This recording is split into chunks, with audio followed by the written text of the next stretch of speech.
Well, good morning, Americans. How are you? Don't you know me? I'm your native son, the Boston Cowboy, here, casting out my rays of life from a beautiful New England. And today, we have a Bijan Kian, who is an Iranian American businessman. He served as a member of the board of directors of the Export Import Bank of the United States. He later became a business partner of retired U.S. Army Lieutenant General Michael Flynn and the Flynn Intel Group. And he was also indicted in 2018 on charges related to acting as an unregistered agent of a foreign government and conspiracy arising from lobbying and influence work connected to Turkish interests. After a multi year trial and appeals, the U.S. Department of Justice moved to dismiss the case, and the district court dismissed the indictment with prejudice in 2023. He was nominated by President George W. Bush to the board of directors of that their bank of the United States, the Export Import, and was confirmed by the U.S. Senate in '06. The Exim Bank stated that he was nominated on July 20, '06 and confirmed on September 29, '06. Bush later announced an intent to nominate him for an additional term expiring in January 2011. And today, here he is speaking on. Well, first of all, he was born on January 15th, 1952. He is at the age of 74. His birthplace was Tehran in Iran, and he was educated at Tehran Industrial College and the University of Brighton. And he is a Republican. And here he is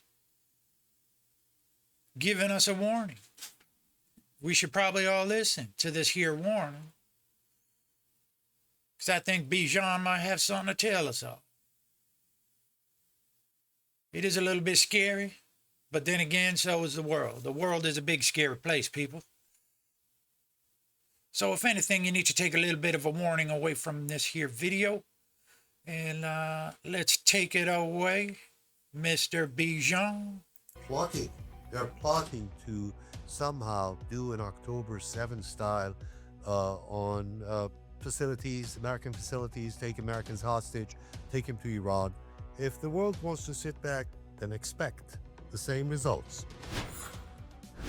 Welcome back to Axis of Truth on JNS. Today we have a very special guest, the Honorable Bijan Kian, the co founder and president of the Institute for Voices of Liberty. Twice confirmed by the U.S. Senate, he served in senior national security and foreign policy roles under Presidents George W. Bush, Barack Obama, and Donald Trump, including as deputy lead for the Office of the Director of National Intelligence on the 2016 presidential transition team.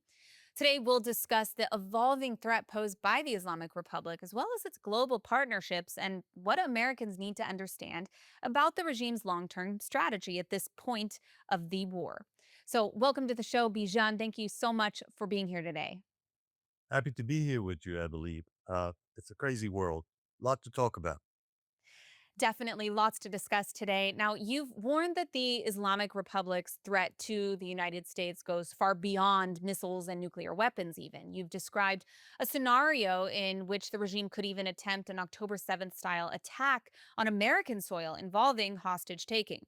How real is that threat, and why do you believe that many in Washington still underestimate it?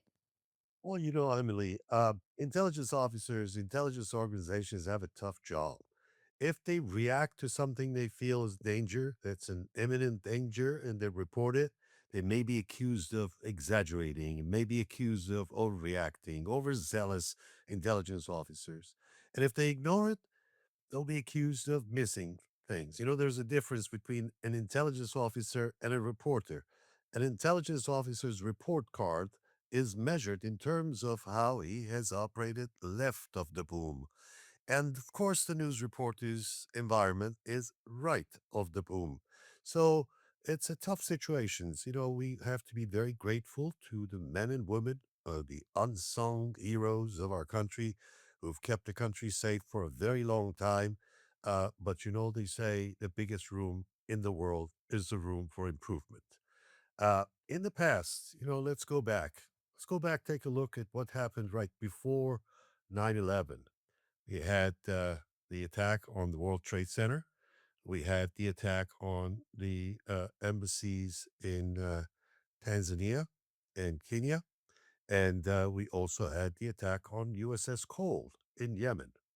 So if you had asked a 5-year-old, I'm going to say some words, and you find the logical sequences. What comes next? I say land, sea, and the 5-year-old would undoubtedly say air. So that's what 9/11 was like. And imagine if you had asked the question of how real is this? How could we react to it? So and the other thing is, we also saw when the Israeli intelligence found the Jericho Wall booklet, and when the good intelligence officer, Israeli intelligence officer, reported that I'm looking at some unusual activities on the border, and then those women observers on the, the eyes on the border, they reported something unusual is happening here, and it was ignored. It was ignored. It's not a matter of being kind or unkind to IDF or the Israeli intelligence apparatus. No, it's just reporting what happened. What happened was he was ignored. That's the reality. And tragedy of October 7th happened. So um, somebody can accuse me of exaggerating, of imagining things that are not likely to happen. No, no, the Iranian intelligence is not going to uh, work together with the regular army because they need the logistics, they need the know-how, they need the support. Um, Whenever they do these kind of operations, they are plotting. They're plotting to somehow do an October 7th style on facilities, American facilities, take Americans hostage, take them to Iran, and then you say, "Oh, Bijan, come on, that's a far-fetched idea. They're not going to do that."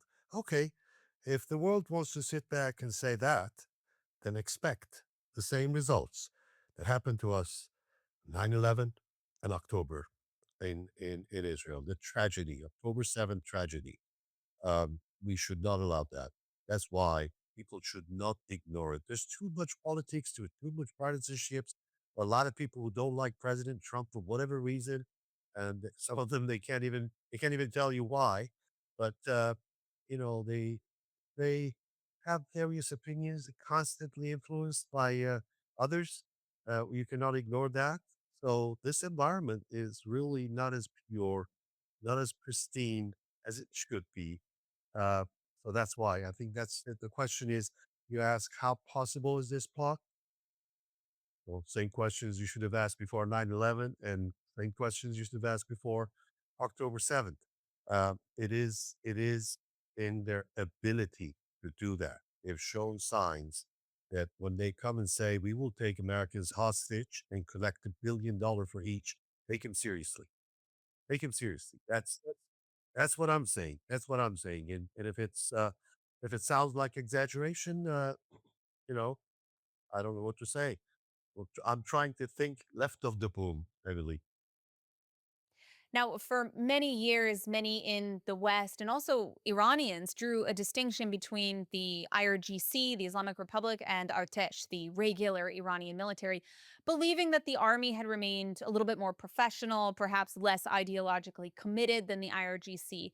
You argue that that assumption is no longer true. So, what has changed, and why do you point, for example, to Rear Admiral Habib Sayari as a symbol of how deeply the regime has compromised the regular armed forces? Yeah, this is very interesting. Let me just use this opportunity to say that's not the only thing that we get wrong over the years in policy formation. There is a poverty of knowledge when it comes to understanding Iran altogether. When you talk about Iran, it's not just a country on a map. It's a civilization. You have to understand that. And if you want to know what that means, is it Bijan, come on, you're talking poetry now. What civilization has to do with it? Well, I can tell you what it does. I'll take you to a little town called Abdanan. And in this town, people are hungry. They're suffering. They don't have enough money to buy food. And then what happens is when the bags of rice are delivered by the government, they throw them away. They throw them away. They don't accept it. That's unheard of anywhere else in the world. Look at when things like that happen. People would fight over grabbing one of those bags of rice, whatever. No, that doesn't happen. Second, we assumed, as Vice President J.D. Vance just enormously, Folks, I really don't know what the heck he's talking about. Um, I really don't. Talking about bags of rice from the government delivered to some town. What? What does that have to do with the Iranians taking hostages of American citizens? And how is that going to logistically work? They send over some Iranians to America and then grab a bunch of people, and how do they get them back to Iran?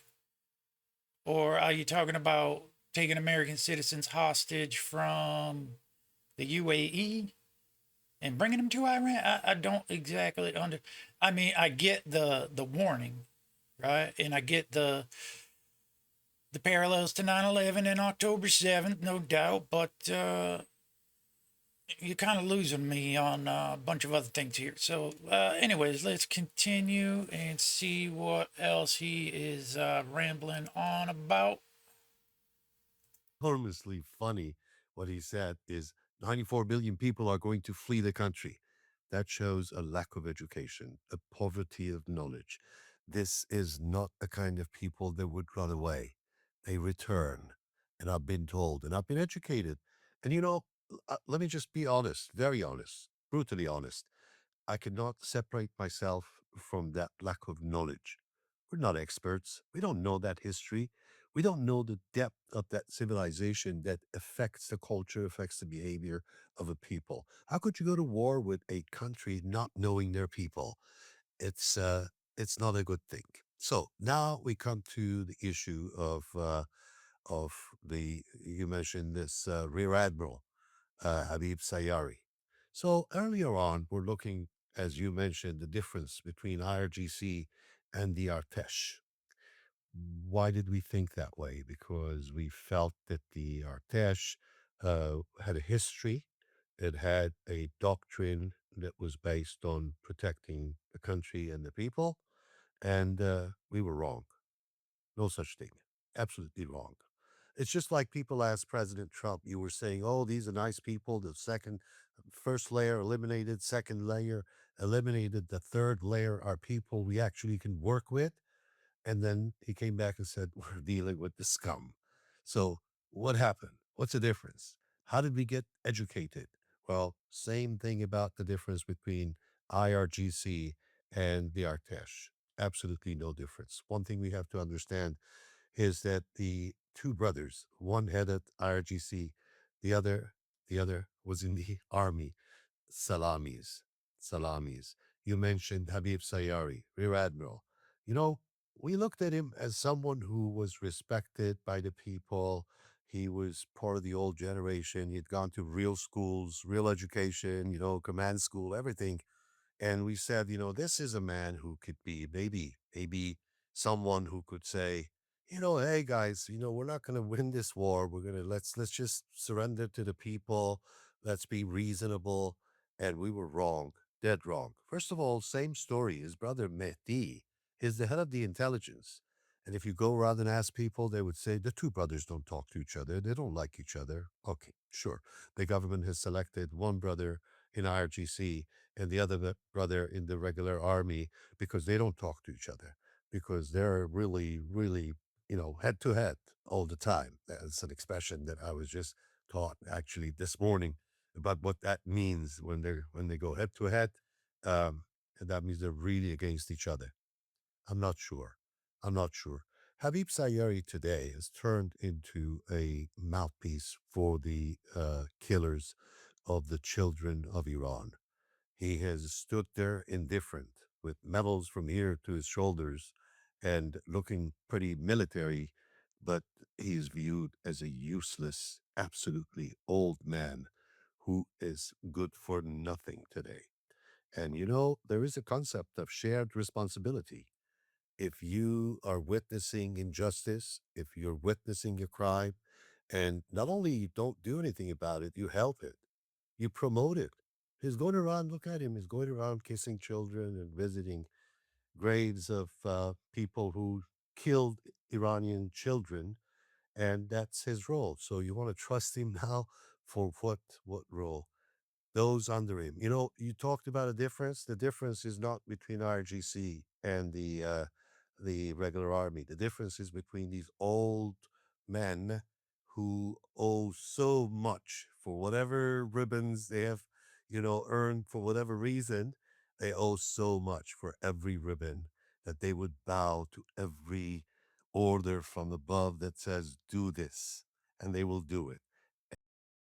So again, I'm confused. He did say at the outset that before we attack a people, we should understand its culture and its people and its history. I agree with that. And then he goes on to say that they're kind of like any other civilization, culture, and people in that you got the old and the new and the youth fighting against the old. It sounds like the same old to me. I don't see any difference between that little bit of struggle there and what's going on anywhere else. It's always the youth against the elderly, in that the elderly has the power and the youth are coming up and they want that power, and the elderly don't want to give it up. I mean, look at United States Congress right now. It's filled with geriatrics. I got nothing against elderly people, but there is a time when they need to bow out and say, "Hey, I did my part for my country, and it's time for new ideas to come in." Hanging on to a seat until you dead is ridiculous. Everybody knows it. Everybody understands it. And but anyways, it sounds like that's kind of like the youth in Iran fighting against the elderly generals and those that have power. And then he goes on to say that this guy was going around kissing kids, and after he killed, I don't know what he's talking about. I really don't.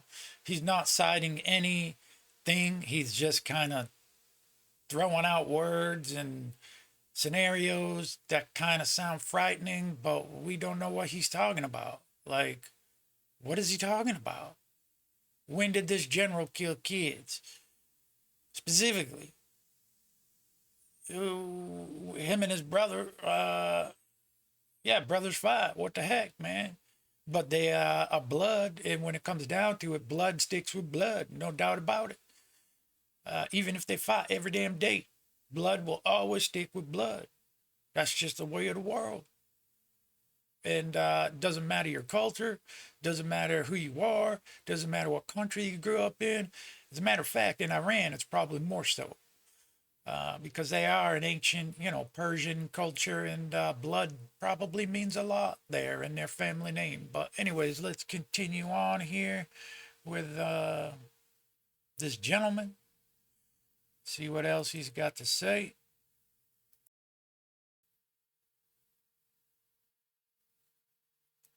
And when you look at this rear admiral, the 1 star flag officer, it's very difficult to look at him and respect him. And believe me, those under him don't respect him anymore. You're looking for a difference? Look for the new young generation of flag officers coming up in Iran. They know it. They're just very afraid. One thing, one wrong move, and they'll be dead. They're very afraid of that. So, you know, uh, I think the future, you can be seen without the old guard who are dedicated with all those ribbons that they owe something specific to the government. Which means if the government says, I'm going to go kill children, you just have to stand there and do nothing. And if you can, just send me some bullets. That's exactly what Habib Sayeri and people like him are doing. They're disgusting. shame on people like that who wear that uniform and their job is to protect the people and the country. And they fail doing both. So, what I want to say, Emily, using this moment to say the future for the military personnel, including newly minted flag officers, is bright. If they haven't killed anyone, they haven't stolen anything, if they haven't really damaged somebody's reputation, they haven't created a personal complaint somewhere, they should not worry. The future for the military is going to be bright because the country is going to go back to taking care of its regular military, without a doubt. There's good news on the horizon. Let's focus on the next generation. Those who are tired, they need help to get rid of this old guard. Wow, yes, it's really a betrayal, a true betrayal of the Iranian people.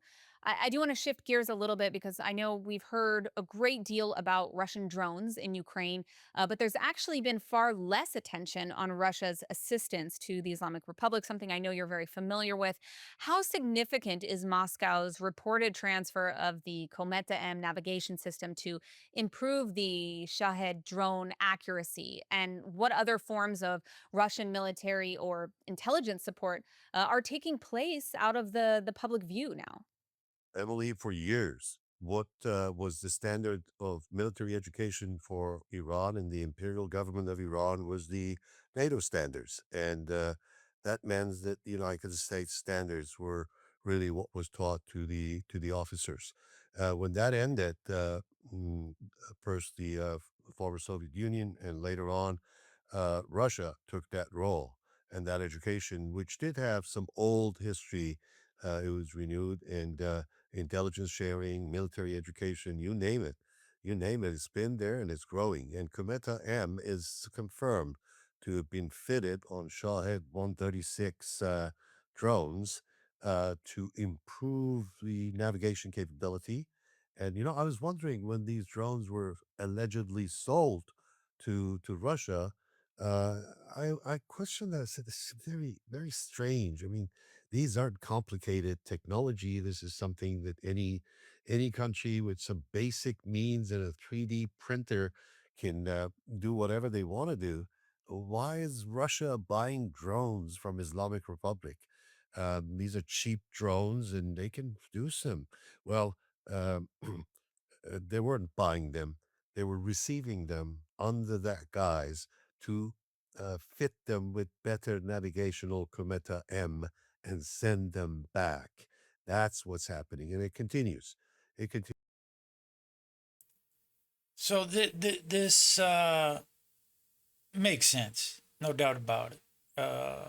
We know what Ukraine is about. It's about them testing their next level technology of drone warfare and total field annihilation from satellites and navigation of their drones to pick out the enemy combatants and identify which targets or what. That's the experiment that's going on in Ukraine.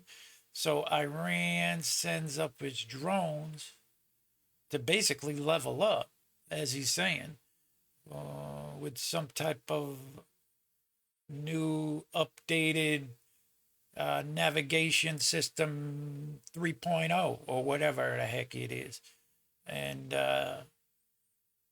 then they send them back, and now they're going after, which boats are what, which planes are what, because that's what's going on in Iran. So between Iran and Russia, their technology is going to get a level up, no doubt about it. Their drone technology is going to be able to identify which ships, which missiles, which planes, which cargo this and cargo that, and uh, probably retina scan every damn soldier on the battlefield and say what side is what. That's what's why they're swapping drone and technology and what have you. And It's probably safer than to do it over the internet because we got that whole internet locked down and we'll be able to see what they got if they go back and forth sending it through, oh, I don't know, email or telegram or some stupid shit. So they just send a cargo plane down filled with hard drives and back and forth. They go day in, day out. And that's probably what it is. Just come in, plug in the new hard drive, download all the info, bring it back, and there you go. And technology is a wonderful thing, and you can piggyback a lot of stuff on that tech. So, anyways, let's continue with what he has to say.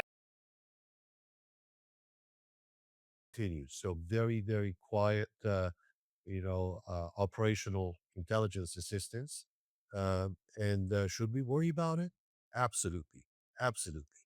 You should not have the attitude of, oh, it's okay, exaggerated intelligence reports, overzealous operators getting excited.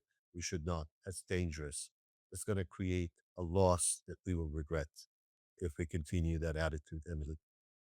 Definitely, definitely true. I mean, we saw how even with a slight development, a slight advancement, the drones that Hezbollah was using against the IDF, we saw a lot of casualties with this in Lebanon. So definitely can't be taken lightly, these modifications that they're making to carry out these attacks. But there's been growing debate in Washington over whether there's daylight, as you mentioned, between Jerusalem and Washington on how to handle the Islamic regime. You yourself have said that daylight makes the whole world, more dangerous. Why do you believe that? And what do you think many American policymakers, including Vice President J.D. Vance, perhaps still fail to understand about this regime? Well, they fail to understand a lot of things, Emily. So it's not just this one particular issue. We just reviewed another one. But Israel is the only democracy in the Middle East. If anyone questions that, if anyone wonders about, so what's the significance of that? Well, when you have a country that's a democracy, you have a stability. Change happens, of course, in any country. But when you have a democracy, change happens without without people killing each other. They just, prime ministers of Israel over the past 50 years, 70 years, since the beginning. So uh, that is an ally. That is an ally for the United States in such a way that if I were to describe it, I would go back to what President Biden said. Remember what he said? He said if there was no Israel, the United States would have had to create an Israel as an ally in the Middle East. What?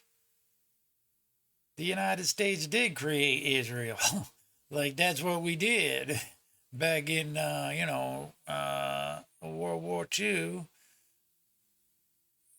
We voted on the state of Israel. Like, that was created. We created Israel, period.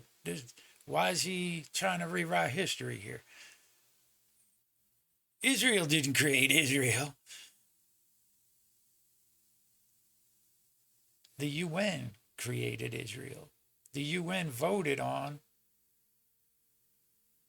the state of Israel. Period. That's it. That's a fact. But I don't get why American government and policy is so worried about the Middle East. What is it about the Middle East that has every single government that comes up into the White House in such a tizzy? What exactly is in the Middle East? Like, what do they got that we don't got? I don't get why he even said that statement that if there was no Israel in the Middle East, the United States would have to create an Israel. Okay, which means there's something in the Middle East that warrants United States attention.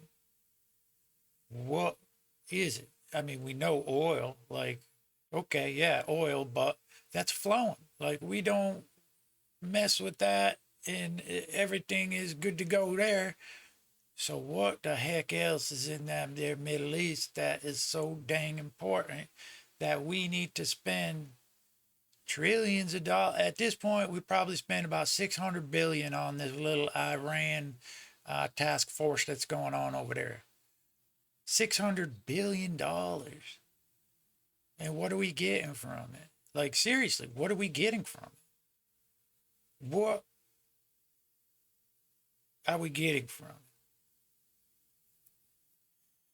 I don't know. I don't know. But at any rate, fuck them. You know, kill them all. Fuck it. Like, just get it done with, get it over with, and we own the damn place. Like, why mess around like this? I don't know. But I'm just messing with y'all. I don't really mean that. But anyways, that's I don't think we need to hear any more from this gentleman and this nice here young lady. I mean, what they're saying definitely has a valid point in that we need to be careful for Iran now striking out and doing some type of terrorist attack, whether it be on an ally over there or whether it be here. Like, who knows? You know, we need to be vigilant in that regards. But I just the other stuff, I don't know what he was talking about for real. I couldn't follow him. Anyway, I do thank y'all for watching, and please stay safe, stay free, and by golly, don't believe everything you see. And this here is the Boston Cowboy signing out. Adios.